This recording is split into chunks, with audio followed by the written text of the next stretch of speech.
Assalamualaikum Sobat Football United, ringan amatiran ala gua. Jadi bursa transfer musim dingin ini sudah selesai, sudah berakhir.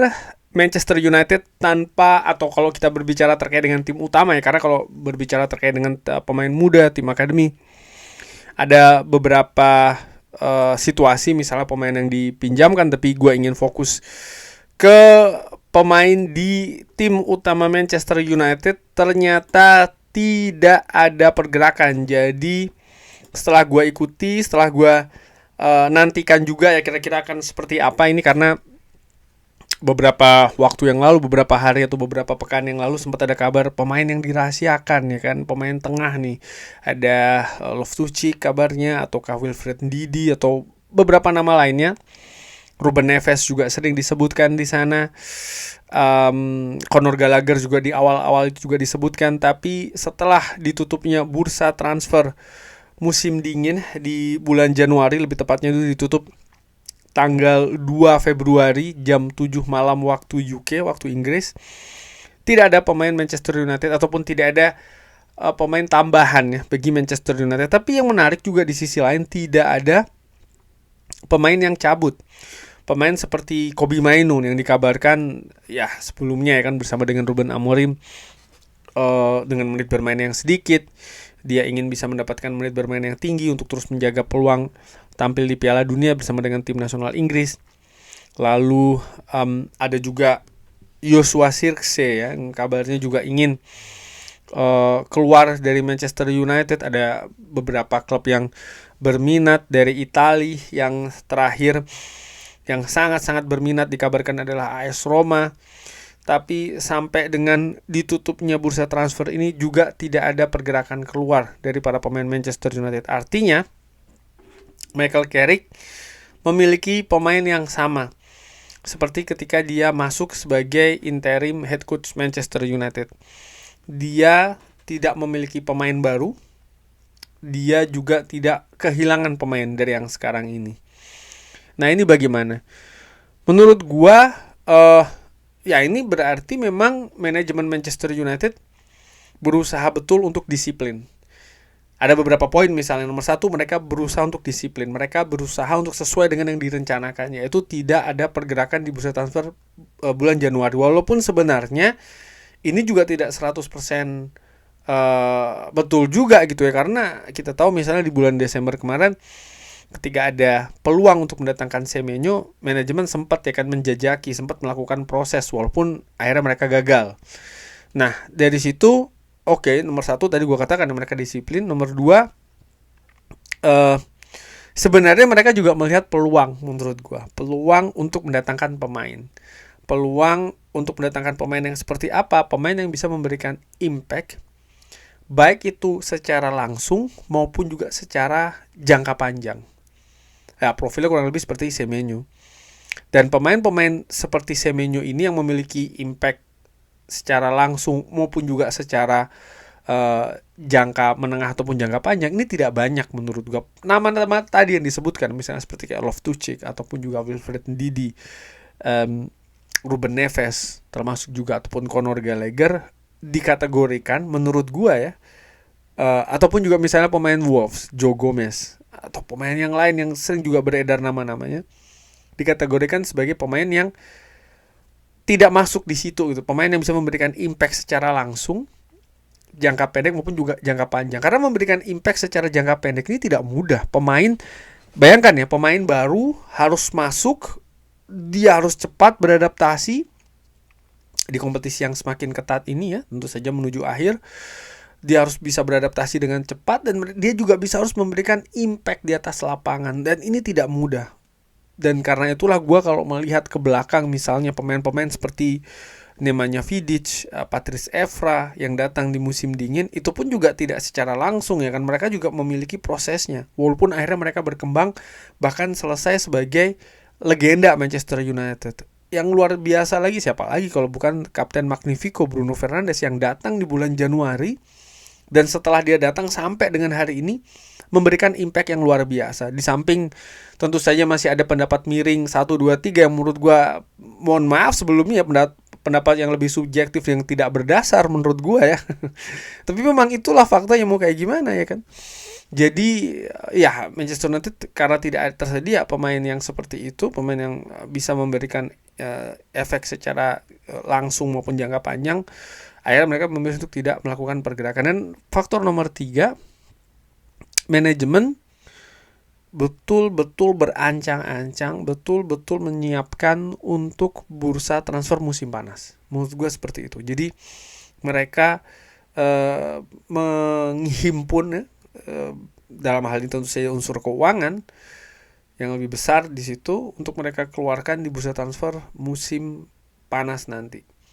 Ada juga misalnya dugaan gue ya, kenapa kok di bursa transfer musim dingin ini juga tidak bergerak secara leluasa. Karena mungkin situasi finansial tidak mendukung. Loh kok bisa bang, musim panas nanti kan bergerak, tapi kenapa musim dingin ini tidak?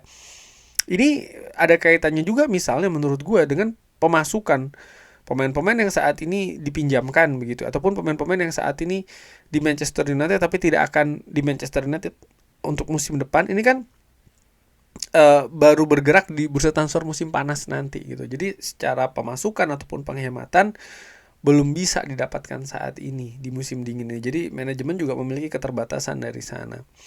Tapi ada konsekuensi. Konsekuensinya apa? Ya Michael Carrick harus bisa memanfaatkan squad yang ada. Jadi bukan hanya 11 pemain, tapi semua pemain yang saat ini ada di squad Manchester United, Michael Carrick harus bisa manfaatkan, harus bisa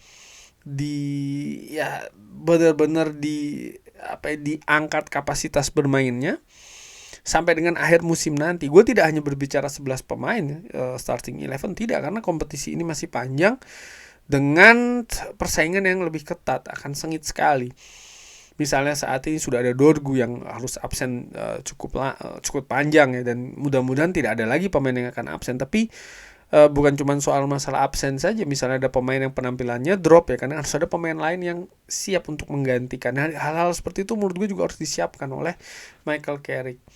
Nah, situasi saat ini di mana Manchester United juga tidak melepas pemainnya, menurut gua apakah ini merupakan situasi yang positif? Di sisi lain iya, ini situasi yang positif, artinya kedalaman skuad tidak berkurang karena tidak ada yang datang, tidak ada yang lepas juga kan, jadi sama kurang lebih. Tapi kalau melihat misalnya apakah dengan kualitas dari skuad Manchester United yang saat ini ada membuat Manchester United bisa mencapai targetnya di bursa di akhir musim nanti, ya kita balikan dulu targetnya apa, saat ini situasinya seperti apa. Dari awal selalu dikatakan bahwa target Manchester United itu bukan finish di 3 besar, bukan finish di 2 besar, apalagi mendapatkan trofi. Karena saat ini sudah mulai banyak nih suara-suara yang mengatakan, wah Manchester United bisa nih finish di peringkat 3, Manchester United bisa nih peringkat kedua, bahkan bisa nih menjadi juara liga. Padahal bukan itu yang dituju. Yang dituju simple, tiket Eropa. Bukan juga harus Champions League ya, tiket Eropa, bisa juga Europa League.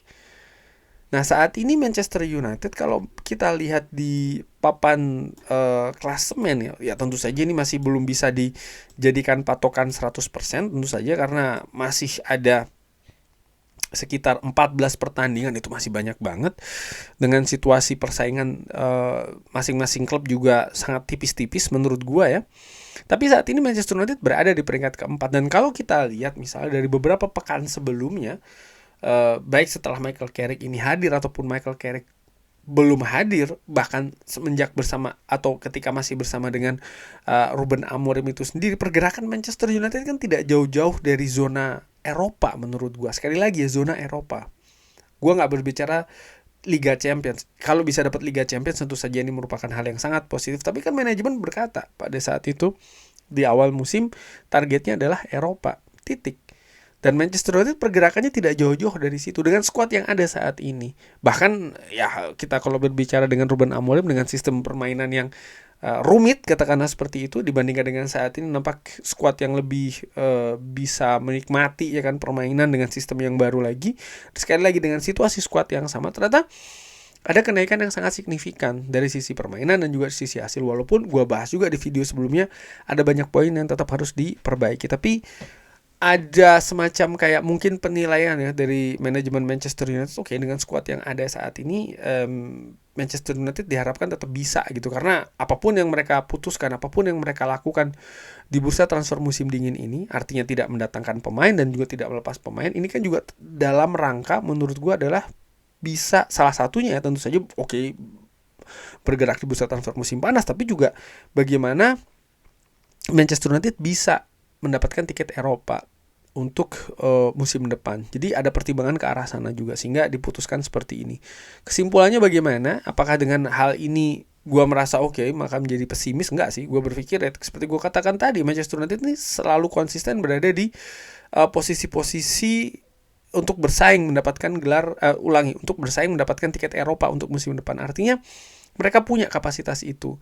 Dan saat ini penting juga untuk mungkin diperbaiki, dinaikkan lagi, yaitu adalah faktor karakter dan juga faktor mental. Karena ketika nanti memasuki akhir musim, kita bukan hanya berbicara terkait dengan situasi teknis, tapi ada misalnya situasi fisik yang sudah mulai menurun, tapi tetap konsentrasi itu diharapkan penuh ke depan. Karakter ini juga penting menurut gue. Konsentrasi, karakter, sekali lagi karakter, bahwa ya pemain ini harus betul-betul punya keinginan yang satu gitu untuk membawa Manchester United ke Eropa musim depan. Walaupun ya kalau kita berbicara terkait dengan pemain, ya ada juga pemain mungkin yang sudah berancang-ancang akan cabut di akhir musim nanti.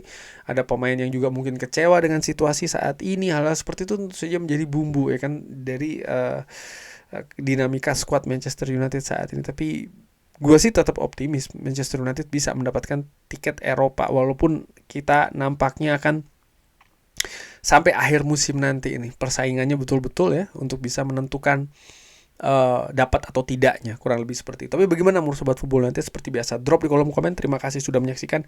Jangan lupa like, sholat, dan juga subscribe. Wassalamualaikum warahmatullahi wabarakatuh. Thank you.